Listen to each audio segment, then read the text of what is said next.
예, 13번부터 문제 풀어보도록 하겠습니다. 자, 가의 갑을 사성가들의 입장을 나 그림으로 표현할 때 A씨에 해당하는 적절한 진술만을 보기에서 있는 대로 고르는 건데요. 가의 갑을 보니까요, 원조에 대한 이야기를 하고 있습니다. 원조. 예, 원조와 관련된 이 문제는 여러분들이 반드시 맞추셔야 됩니다. 변별력 있는 문항으로 항상 출제되기 때문에 여기서 이 문제를 맞추느냐 못 맞추느냐에 따라 가지고 등급이 갈리는 경우가 되게 많습니다. 그래서 우리 친구들 생활과 윤리에서 본인들이 체제를 맞추겠다거나 혹은 이제 정시를 생각해 가지고 점수를 관리하는 친구들은 이 원조 파트 확실하게 공부를 해주시기를 부탁을 드리겠습니다. 자, 그래서 원조와 관련된 부분 한번 정리를 좀 할게요. 자, 해외 원조에 대한 두 가지 관점이 있습니다. 첫 번째 관점은 자선의 관점입니다. 대표적인 사람이 노직이죠. 노직. 정당하게 취득한 개인의 재산에 대한 소유권은 오직 누구에게 있다? 개인에게 있다라는 거죠. 개인에게.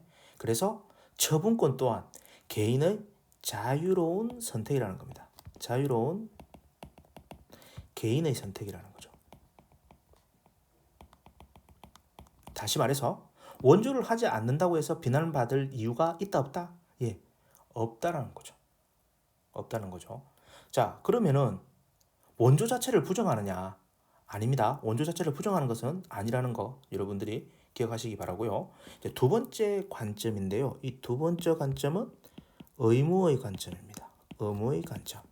대표적인 사람으로 칸트가 있습니다.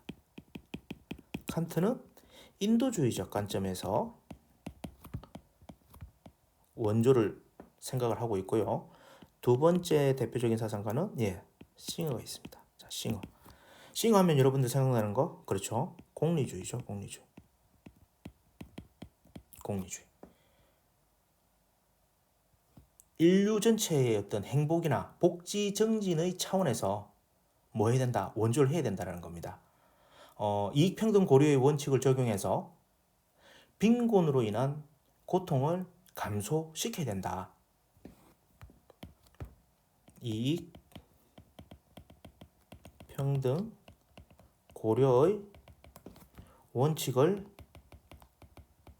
적용을 시킨다라는 겁니다. 원조의 주체와 관련했을 때는 국가의 원조를 부정하지는 않지만 개인에게 두고 있습니다. 개인이 원조의 주체가 되어야 된다고 얘기를 하고 있습니다. 개인은 자기 벌이의 어떤 기본적 욕구를 충족하고 나서 1에서 한 5% 정도? 그 정도 원조를 하면 된다고 얘기를 해요. 그런데 이 원조를 통해서 얻는 이익은 비용보다 항상 커야 되겠죠. 왜? 공리주의니까. 또 한편으로는 큰 피해가 발생하지 않으면 그렇죠. 원조를 해야 된다라는 그런 입장으로 싱어는 이야기를 하고 있습니다. 자, 지금까지 이야기를 한 싱어의 입장을 본다고 하면 싱어는 원조에 있어서 경제적 측면의 원조를 강조를 합니다. 즉 빈곤을 탈피해야 되는 거니까 이 빈곤을 탈피하는 데 있어서 경제적 측면의 원조 이것을 강조하고 있는 거죠. 그리고 마지막으로 이제 등장하는 사상가가 롤스입니다. 롤스는 일단 국제주의 관점입니다. 국제주의. 롤스의 사상에서 이제 등장하는 개념 중에 이런 개념들이 있어요. 고통받는 사회, 뭐 질서정연한 사회 이런 얘기가 있는데요. 일단 국제주의의 관점에서 롤스는 원조를 고통받는 사회를 대상으로 해가지고 질서정연한 사회로 만들려고 하고 있습니다. 자, 다시 한번 정리할게요. 고통받는 사회가 있어요. 이 사회를 어떻게 한다? 질서 정연한 사회로 가게끔 하는 것이 원조의 목적이라고 얘기를 하고 있습니다. 그럼 고통받는 사회란 뭐냐면요. 롤스가 얘기했던 정의론 중에서 평등한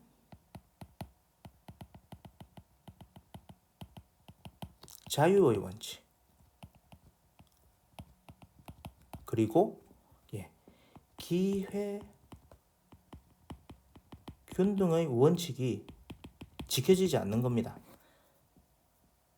이런 사회를 뭐한다? 질서정연한 사회. 다시 말해서 평등한 자유의 원칙과 기회균등의 원칙이 적용되는 그런 사회로 개선시켜야 된다라고 얘기를 하는 것이 롤스라는 거죠. 그러면 싱어는 아까 경제적 측면에 있었다고 한다면 롤스는 경제적 측면보다는 뭐한다?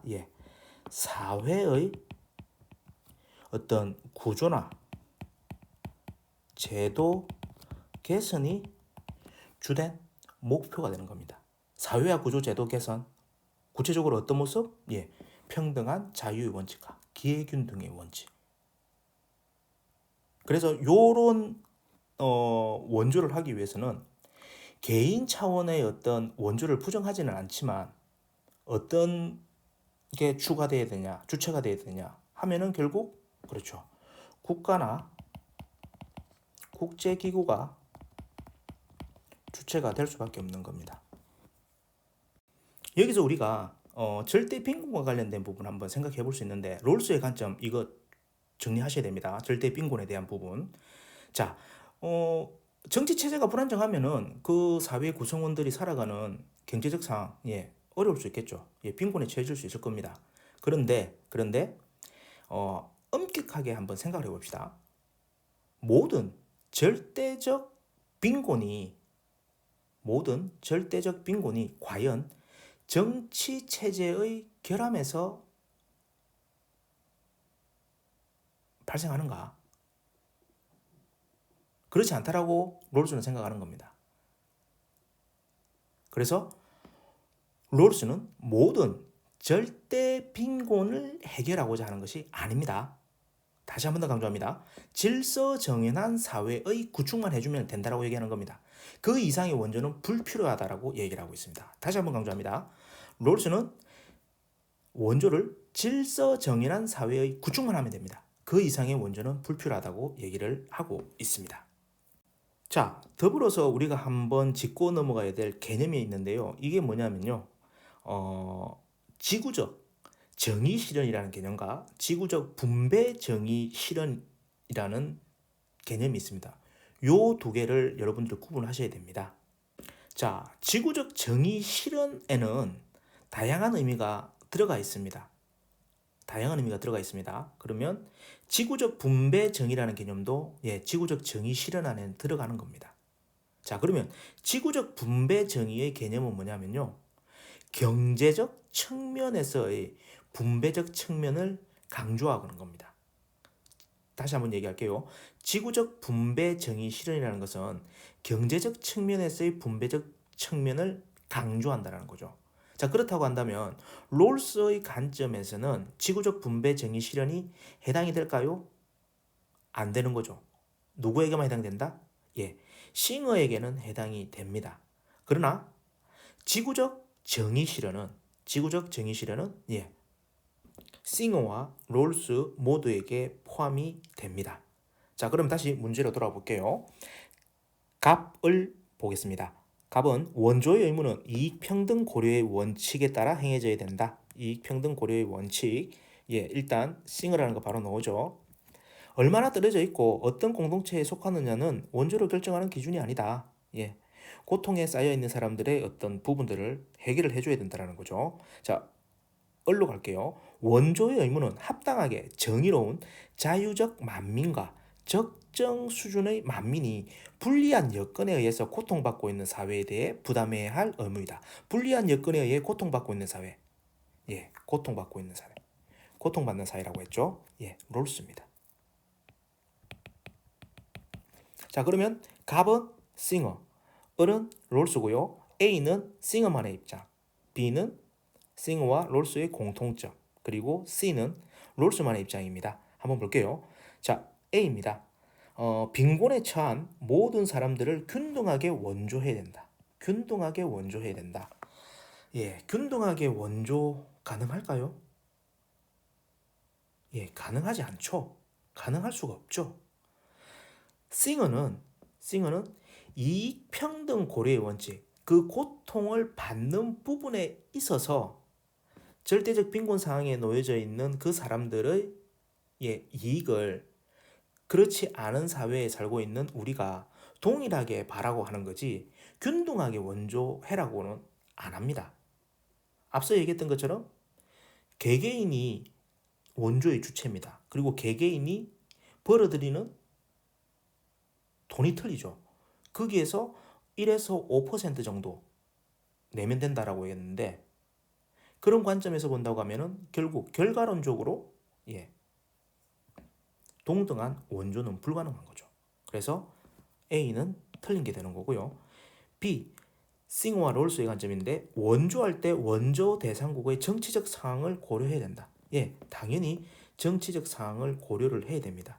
롤스의 관점에서는 당연한 거죠. 롤스가 각 국가가 처한 어떤 국내 상황을 갖다가 이렇게 구분을 했습니다. 5가지 형태로 이렇게 이제 구분을 했는데 그게 질서 정연한 사회와 질서 정연하지 않은 2개로 이렇게 구분을 한 상태에서 다시 세분화시킵니다. 질서 정연한 사회 같은 경우는 자유적 만민의 사회라고 해서 가장 나은 상태, 그 밑에 이제 거의 정의로운 상태, 그 다음에 그 밑에 질서 정연하지 않은 사회라고 해가지고 3가지 사항을 이렇게 얘기를 하고 있거든요. 자, 근데 아까 무슨 얘기했죠? 절대 빈곤이라는 것이 정치 체제의 결함에서 생겨날 수는 있으나 모든 절대적 빈곤이 그러하지 않다라고 했죠. 이 말인즉슨 원조의 대상을 정하는 데 있어가지고 그 대상 국가의 정치적 상황을 고려하고 있다는 얘기입니다. 싱어 역시도 마찬가지죠. 정치적 상황을 고려하지 않은 상태에서 우리가 일반론적으로 원조를 한다? 그것은 의미가 없는 거죠. 그래서 니은은 맞는 거고요. 디귿 가겠습니다. 원조의 주체는 원조 대상국에 강제력을 행사하면 안 된다. 이거 당연한 거죠. 아무리 뭐 자선이라든지 의무회감적으로 도와준다고 해서 거기에 대해서 상대방 국가에 강제력을 행사한다? 생각할 수도 없는 거죠. 그래서 B는 맞는 겁니다. 자, 이제 C입니다. 앞서 얘기했던 지구적 분배 정의와 관련된 얘기를 하는데 롤스는 그렇죠. 지구적 정의의 실현을 얘기를 하고 있을 뿐이지 지구적 분배 정의의 원칙을 이야기를 하진 않습니다. 이것은 누구의 입장이라고 얘기했죠? 싱어의 입장이라고 얘기했습니다. 그러면 맞는 건 니언디가 돼서 3번이 정답이 되겠습니다.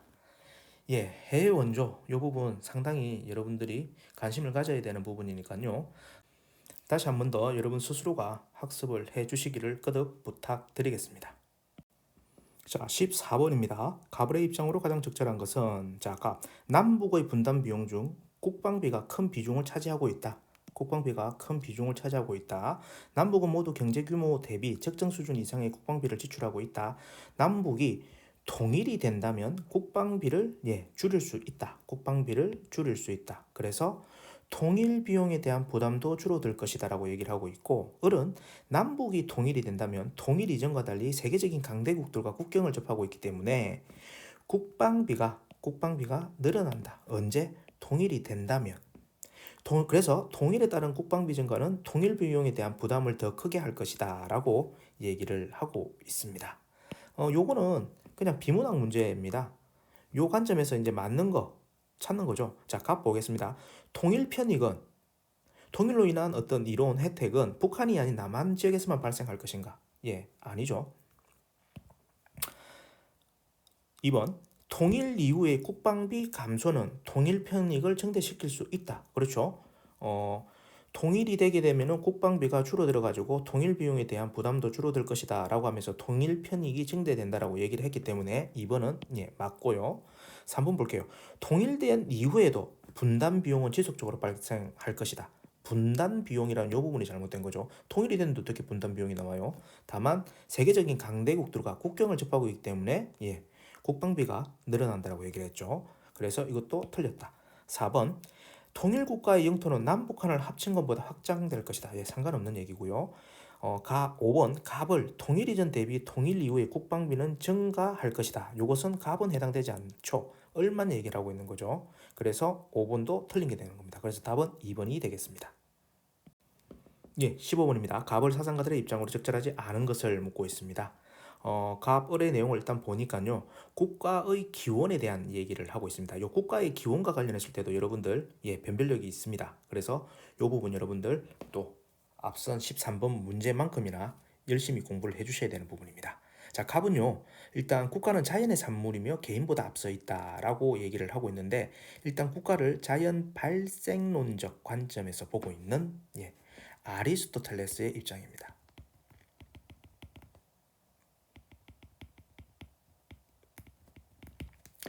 국가는 전체이다. 개인은 그 부분으로서 혼자서는 자급자족하지 못한다. 국가에서 살 필요가 없는 자는 동물이거나 신이다.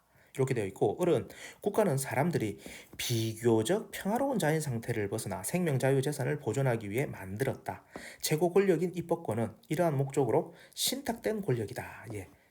계약론적, 국가의 기원과 관련해서 계약을 맺어서 발생했다라고 얘기를 하고 있는 로크입니다. 로크. 자, 그래서 갑을 사상가들의 입장을 적절하지 않은 건데, 자, 갑. 국가는 행복을 실현하게 하는 가장 포괄적인 공동체. 아리스토텔레스의 내용 맞습니다. 그 다음에 완전한 자족은 어디죠? 국가에서 이루어진다라고 얘기를 해서 맞는 내용이고요. 3번 국가는 공정한 재판관과 집행관의 역할을 수행해야 된다. 그래서 신탁을 이제 해서 권력을 넘겨준 거죠. 자, 그리고 국가는 국민의 생명과 재산을 자의적으로 다루면 안 된다. 그렇죠. 자의적으로 다루게 된다고 하면은 어떻게 되죠? 신탁된 권력을 다시 뺏을 수 있다라고 로크는 이야기를 했습니다. 그래서 로크는 동양의 누구랑 그렇죠.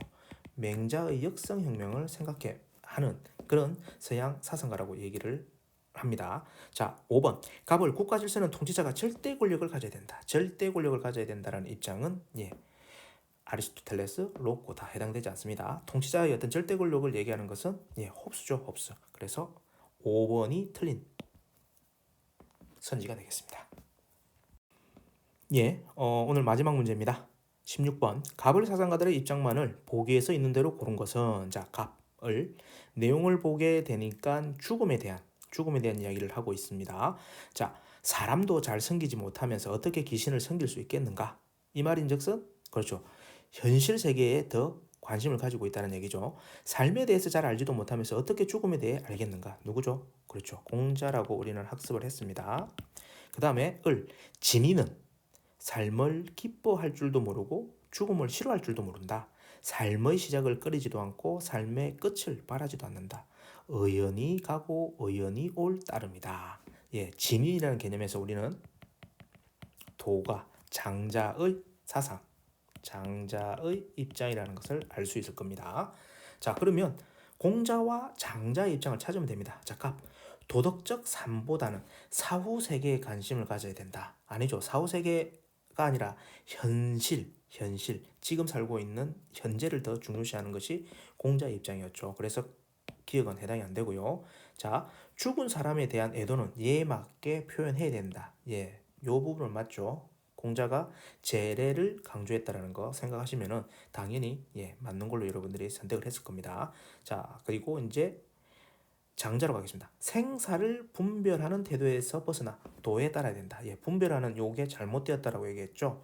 그래서 도에 따라야 된다라고 얘기한 도가 장자의 입장이 맞습니다. 자, 리얼 보겠습니다. 갑을 내세의 행복을 위해서 선한 행위를 반복해야 된다. 내세 다음 생입니다.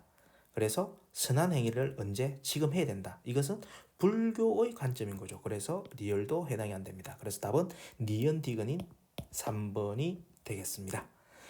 오늘 앞선 13번에서 상당히 많은 시간을 끌었는데요. 그만큼 여러분들이 더 관심을 가져야 되는 부분이라는 겁니다. 자, 긴 시간 수고 많으셨습니다. 다음 시간에 마지막 17분부터 20분까지 풀어보도록 하겠습니다. 수고하셨습니다.